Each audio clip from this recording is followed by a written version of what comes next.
नमस्कार मित्रांनो, कॅन्डल फार्मिंगच्या या पहिल्याच एपिसोडमध्ये तुमचं स्वागत आहे. आणि आजचा महत्त्वाचा विषय असणार आहे की फॉरेक्स मार्केट म्हणजे नेमकं काय. सध्या ट्रेंड आणि पीकवर आहे, अनेक लोक याच्यात प्रॉफिट मिळवतात. तर हे फॉरेक्स मार्केट अगदी बेसिकच्या पद्धतीनं आपण समजून घेण्याचा प्रयत्न आजच्या पहिल्या एपिसोडमध्ये करणार आहोत.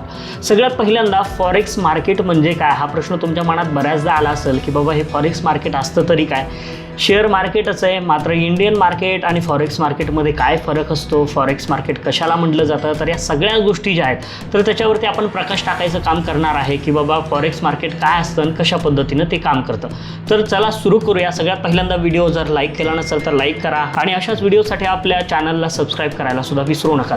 सगळ्यात पहिला महत्त्वाचा मुद्दा, फॉरेक्स मार्केट हे शब्द तुम्ही ऐकल्यानंतर काही गोष्टी तुम्हाला पहिल्यांदा ऐकायला सुद्धा मिळाले असतील की काय असतं. फॉरेक्स मार्केट हे एक बिगेस्ट मार्केट आहे, सगळ्यात मोठं मार्केट आहे जागतिक पातळीवरचं.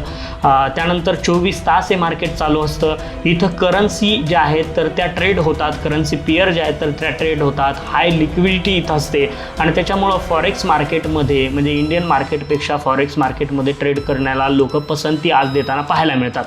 तर हेच फॉरेक्स मार्केट आज आपण समजावून घेणार आहोत. करन्सी जे तुम्ही शब्द आता ऐकला, हा करन्सी एक्सचेंज म्हणजे काय. सगळ्यात पहिल्यांदा हा फॉरेक्स शब्द जो आहे तर ह्याला दोन तुकड्यात आपण करायचा प्रयत्न करू, FOR आणि EX. FOR फॉर म्हणजे फॉरेन, याच्यासाठी हा शब्द वापरला गेला आहे. EX म्हणजे एक्सचेंज. अर्थात काय तर फॉरेन एक्सचेंज जे आहे तर त्यालाच आपण फॉरेक्स असं म्हणतो किंवा फॉरेक्स मार्केट आहे. इथं काय होतं तर एका देशाची करन्सी जी आहे तर दुसऱ्या देशाच्या करन्सीमध्ये बदलली जाते, त्यालाच आपण फॉरेन एक्सचेंज असं म्हणतो, फॉरेक्स मार्केट असं म्हणतो. आणि त्या पद्धतीनं इथं ट्रेड होताना पाहायला मिळतात. आणखीनही तुम्हाला समजलं नसेल तर सोपं उदाहरण इथं मी खाली घेतलेलं आहे. आपली भारत जे आहे तर भारताची करन्सी इंडियन रुपीज आहे. या भारताच्या करन्सीला म्हणजे आपले रुपये देऊन अमेरिकेचे डॉलरमध्ये त्याचं रूपांतर करणं, यालाच आपण करन्सी एक्सचेंज असं म्हणतो. ही करन्सी वेगवेगळ्या देशाची असू शकते. उदाहरण घ्यायचं झालं तर इंडियाची करन्सी आपण अमेरिकेच्या करन्सीत बदलतोय, त्यानंतर अमेरिकेचा डॉलर युरोमध्ये आपण बदलतोय, त्यानंतर पाऊंड जो आहे तर तो पाऊंड आपण डॉलरमध्ये बदलतोय. तर हे अशा पद्धतीने एक्सचेंज होऊ शकते.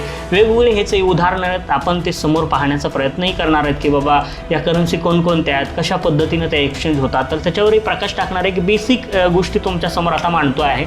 त्यानंतर फॉरेक्स तयार का झाला हा प्रश्नही तुमच्या मनात पडला असेल की बाबा फॉरेक्स मार्केट तयार का झालं. जागतिक पातळीवर विचार करायचा झाला तर जे आर्थिक व्यवहार आहेत, व्यापार आहेत आणि लोकांच्या गरजामुळं फॉरेक्स मार्केट हे तयार झालंय असं म्हणायला काही हरकत नाही. थोडक्यात इंटरनॅशनल बिझनेस आहेत, या दोन देशांमधला व्यवसाय होण्यासाठी चलनाची देवाणघेवाण होणं गरजेचं आहे, करन्सी ज्या आहेत तर त्या एक्सचेंज होणं गरजेचं आहे. हे पहिलं कारण असू शकतं. इम्पोर्ट एक्सपोर्टचा बिझनेस आहे, इथं सुद्धा करन्सी एक्सचेंज होते. साधी गोष्ट आहे, आपण जर का एखाद्या दुसऱ्या देशात गेला, आपल्या देशातून दुसरीकडे जर गेलं तर त्या देशाचं चलन आपल्याला तिथं खरेदी करावं लागतं. आपले रुपये जे आहेत तर ते एक्सचेंज करावे लागतात आणि तेच तिथं वापरावे लागतात. जर का तुम्ही साधं नेपाळला जरी गेल्या, आपल्या नेपाळला जरी गेले तरी नेपाळमध्ये आपले भारतीय रुपये म्हणजे चालतात असे, पण फार कमी चालतात. नेपाळची त्यांची वैयक्तिक करन्सी आहे, त्या करन्सीमध्ये आपल्याला इंडियन रुपये कन्वर्ट करावे लागतात. तर ही एक पद्धत असते.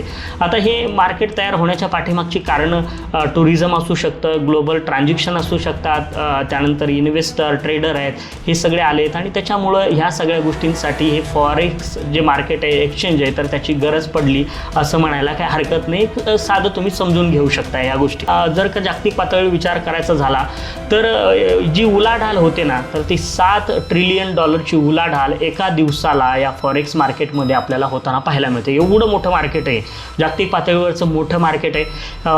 त्याला आपण त्याच्यामुळेच इथं लोक पसंतीसुद्धा देताना पाहायला मिळतात की जगातलं मोठं मार्केट असल्या कारणानं. आणि दुसरा महत्त्वाचा मुद्दा, 24 तास हे मार्केट चालू असतं.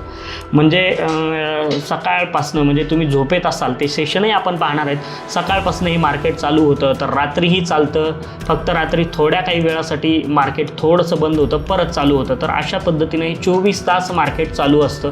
त्याच्यामुळं लोकांच्या वेळेनुसार ते ह्याच्यात ट्रेड करू शकतात लोकांना, म्हणून हे मार्केट आवडतं. लिक्विडिटी जी आहे म्हणता येईल किंवा याच्यात व्हॅल्यूम आहे तर तो मोठ्या प्रमाणात आपल्याला पाहायला मिळतो. त्याच्यामुळं बाय सेल करून प्रॉफिट लॉस या सगळ्या गोष्टी आपल्याला इथं मोठ्या प्रमाणात मिळवता येऊ शकतात. म्हणून लोक फॉरेक्स मार्केटला आता पसंती देताना पाहायला मिळतात. आता तुम्हाला आत्ता जे बोललो होतो की सेशन 24 तास हे मार्केट चालू असतं याचे वेगवेगळे सेशनमध्ये रूपांतर करण्यात आलेलं आहे. म्हणजे आता याचा थोडासा टाईम मागं पुढं असू शकतो. सगळ्यात पहिल्यांदा सिडनी सेशन असतं, म्हणजे प्रत्येक देशाच्या टाईम झोननुसार किंवा तिथल्या वेळेनुसार हे वेगवेगळे सेशन आपल्याला पाहायला मिळतात. 4 सेशन आपल्याला फॉरेक्स मार्केटमध्ये पाहायला मिळतात. एक सिडनी सेशन असतंय, त्यानंतर टोकियो सेशन, लंडन सेशन आणि न्यूयॉर्क सेशन. अशा पद्धतीने हे 4 सेशन वेगवेगळ्या वेळेत होतात. आता याचा टाईम इथं तुम्हाला मी PPTमध्ये सुद्धा ॲड केलेला आहे. सकाळी 3:30 वाजता मार्केट चालू होतं सिडनी सेशनचं, तेव्हा 12:30पर्यंत हे सिडनी सेशन चालू असतं. मध्येच टोकियो सेशन 5:30 वाजता चालू होतं, ते 2:30पर्यंत हे टोकियो सेशन म्हणजे आशियन सेशन त्याला म्हटलं जातं. लंडन सेशनसुद्धा 1:30 वाजता दुपारी चालू होतं, ते संध्याकाळी 10:30पर्यंत चालतं. युरोपियन सेशनला म्हटलं जातं लंडन सेशनला. न्यूयॉर्क सेशन रात्री जे आहे 6:30 वाजता चालू होतं, सकाळी 3:30पर्यंत हे न्यूयॉर्क सेशन चालू असतं. अशा पद्धतीनं 24 तास हे फॉरेक्स मार्केट चालू असतं आणि त्याच्यामुळं लोकांना हे ट्रेडसुद्धा करता येतात. आता करन्सी पेअर जो तुमच्यासमोर आला असेल किंवा इथं मी तुम्हाला आत्ता सांगितलं होतं की इथं करन्सी जे आहेत तर त्या ट्रेड होतात. आता इंडियन मार्केटचा विचार करायचा झाला तर तिथं वेगवेगळ्या कंपनीचे स्टॉक जे आहेत तर ते तिथं एक्सचेंज होतात आणि त्या स्टॉकला आपण ट्रेड करत असतो. पण इथं करन्सी पेअर ज्या आहेत तर त्या ट्रेड केल्या जातात. आता करन्सी पेअर काय आहे तुमच्या लक्षात तुम्हाला समजून देण्यासाठी सांगतो. तुम्हाला इथं पहिला काही म्हणजे पेअरचे प्रकारसुद्धा आहेत. मेजर आहे, मायनर पेअर आहे, एक्झॉटिक पेअर आहे, तर ह्या वेगवेगळ्या पेअर आहेत. आता इथं USD, इथं तुम्हाला एक एक्झाम्पल घेऊन मी इथं समजून सांगतो. USD जी आहे म्हणजे हे अमेरिकेचा डॉलर आहे, ही करन्सी, आणि INR हा आपला भारतीय रुपया आहे. तर ह्या 2 करन्सी ज्या आहेत तर त्या करन्सीला घेऊन यांची जी एक्सचेंज होते तर याला ट्रेड केलं जातं. आता याच्यामध्ये USD INR जर अशी ही पेअर असेल तर आता USD INR असंच त्याला म्हटलं जातं.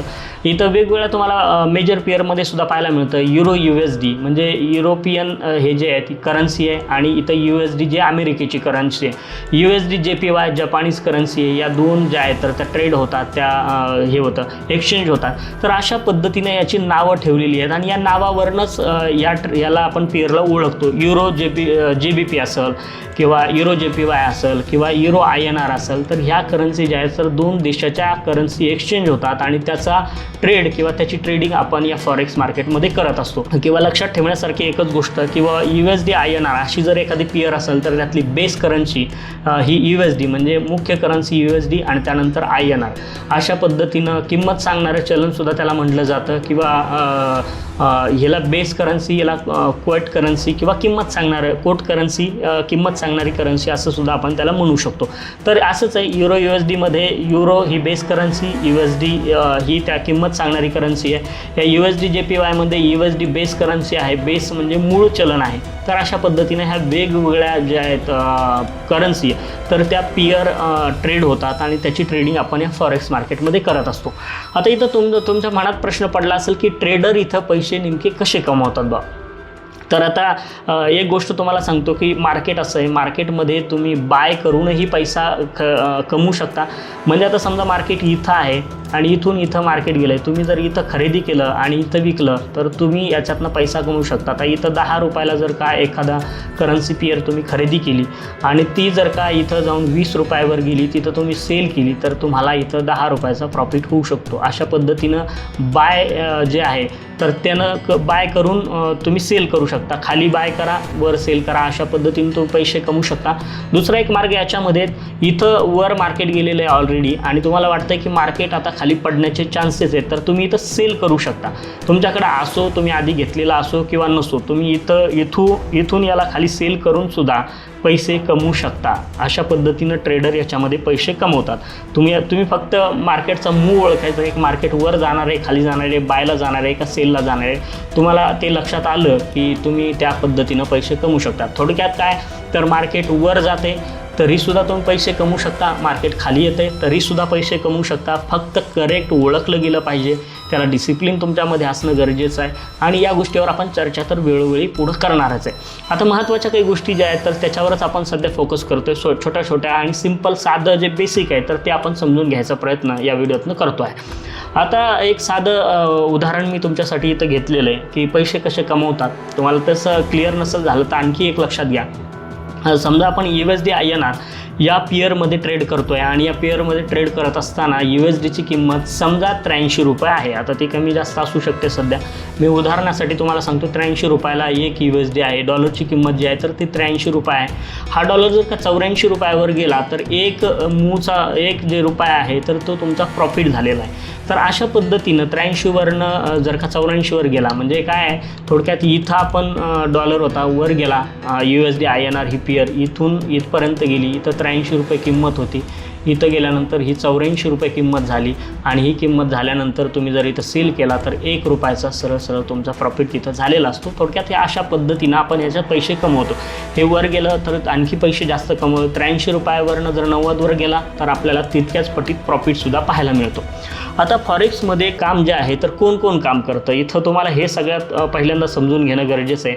आता तुम्ही एक जर ट्रेडर असाल किंवा ट्रेड करणार असाल तर ट्रेडर हे मी मुद्दामून इथं 4 नंबरला टाकलं याच्यासाठीच की फॉरेक्स मार्केटमध्ये काम करणारी पहिल्यांदा सगळ्यात पहिला फॅक्टर जो आहे तर बँक्स आहेत. आता जागतिक पातळीवर जे मोठमोठे व्यवहार होतात, लिक्विडिटी जी आहे तर ती पुरवण्याचं काम मार्केटला या बँक करताना पाहायला मिळतात. हे ज्याला आपण म्हणतो की नाही फंड घेऊन या बँका या मार्केटमध्ये बसलेल्या असतात.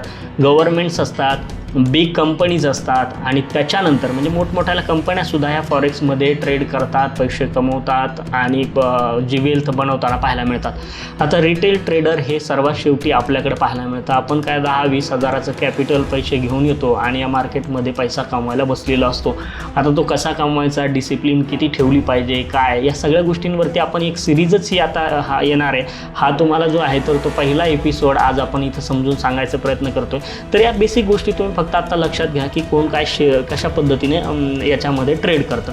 शेवटचा महत्त्वाचा मुद्दा आजच्या या व्हिडिओचा, कारण की काय आपण छोट्या गोष्टी तुम्हाला प्रत्येक व्हिडिओच्या माध्यमातून समजावून सांगणार आहे. तुमच्या मनात एक प्रश्न पडला असेल की फॉरेक्स मार्केट आणि स्टॉक मार्केट जे की आपलं इंडियन स्टॉक मार्केट आपण त्याला म्हणतो, तर याच्यात फरक काय नेमकं बा. तर फॉरेक्स मार्केटचं सांगायचं झालं तर इथं करन्सी ज्या आहेत तर त्या ट्रेड होतात आणि आपल्या स्टॉक मार्केटमध्ये कंपनीचे शेअर असतात.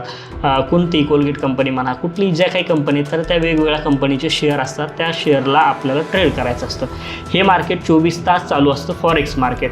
आणि दुसऱ्या बाजूला हे स्टॉक मार्केटला लिमिटेशन आहे, टाईमाचं वेळेचं बंधन नाही, इतक्या वाजता चालू होणार, इतक्या वाजता बंद होणार हे असं ठरलेलं असतं आणि त्याच वेळेत आपल्याला ट्रेड करावा लागतो. ती बंधनं इथं नाही पाहायला मिळत. हे ग्लोबल मार्केट आहे, मोठं मार्केट आहे आणि इथं एक्सचेंज जे आहे तर ते एक्सचेंज बेसवर इथं ट्रेड होतात. आपल्याकडं नॅशनल स्टॉक एक्सचेंज म्हणा, बॉम्बे स्टॉक एक्सचेंज असेल, NSE, BSE, तर या अशा पद्धतीने इथं ट्रेड होतात. हा छोटासा फरक याच्यामध्ये आहे. आणखी एक फरक आहे की फॉरेक्स मार्केटमध्ये व्हॅल्यूम आपल्याला आता मोठ्या प्रमाणात पाहायला मिळतो आहे. आता बऱ्याच लोकांची तक्रार आहे की इंडियन मार्केटमध्ये जो व्हॅल्यूम आहे तर तो कमी झालेला आहे. तर या सगळ्या गोष्टी आहेत. हळूहळू तुम्हाला हे फॉरेक्स मार्केट अगदी सोप्या भाषेत समजून सांगायचा प्रयत्न आपण या व्हिडिओच्या माध्यमातून करणार आहे. आतापर्यंत तुम्ही चॅनलला सबस्क्राईब केलं नसेल तर चॅनलला सबस्क्राईब करून ठेवा. कॅन्डल फार्मिंगच्या माध्यमातून हे व्हिडिओ तुमच्यापर्यंत येणार आहेत. व्हिडिओ पाहिल्याबद्दल मनपूर्वक धन्यवाद.